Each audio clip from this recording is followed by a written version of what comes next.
Azerbaijan, Armenia trade blame for new truce violation. Third attempt at halting fighting in Nagorno-Karabakh conflict collapsed, both sides trading accusations of violating truce. Ethnic Armenian soldiers at their fighting positions on the front line during the conflict against Azerbaijan's armed forces in the breakaway region of Nagorno-Karabakh. Armenia and Azerbaijan have accused each other of violating a new humanitarian ceasefire in the conflict over the mountainous enclave of Nagorno-Karabakh shortly after it had been due to take effect on Monday. On Sunday, a joint statement from the U.S. Department of State and the two governments said the truce would take effect at 8 a.m., 4 o'clock GMT, on Monday, adding that U.S. Deputy Secretary of State Stephen Biegun had met the foreign ministers of the two countries on Saturday.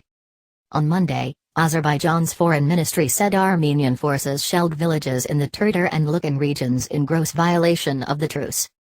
Hikmet Hojayev, aide to Azerbaijan's president, said Armenian forces began their artillery attacks minutes after the truce began.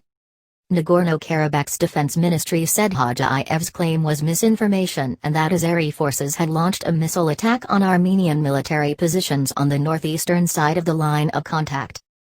Armenia's defense ministry said Azerbaijani forces grossly violated the agreement with artillery fire on combat positions in various parts of the front line, 45 minutes after the truce came into effect.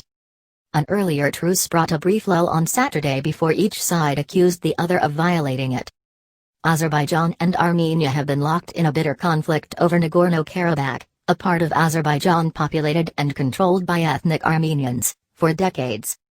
Ethnic Armenians in the region declared independence as the Soviet Union was collapsing in 1991, kicking off a war that killed some 30,000 people from 1991 to 1994 and left Nagorno-Karabakh outside Baku's control. Armenians regard the enclave as part of their historic homeland. Azeris consider it illegally occupied land that must be returned to their control. A fragile ceasefire has existed since then, but heavy fighting flared up again on September 27. More than 1,000 people have been reported dead in the fighting, mainly Armenian fighters but also dozens of civilians. Azerbaijan has not released any figures on its military casualties. Russian President Vladimir Putin said last week that close to 5,000 people had been killed in the conflict. Russia, France and the U.S. are leaders of the Minsk Group, formed to mediate the Nagorno-Karabakh conflict, which has failed since the 1990s to bring about a negotiated settlement to the conflict.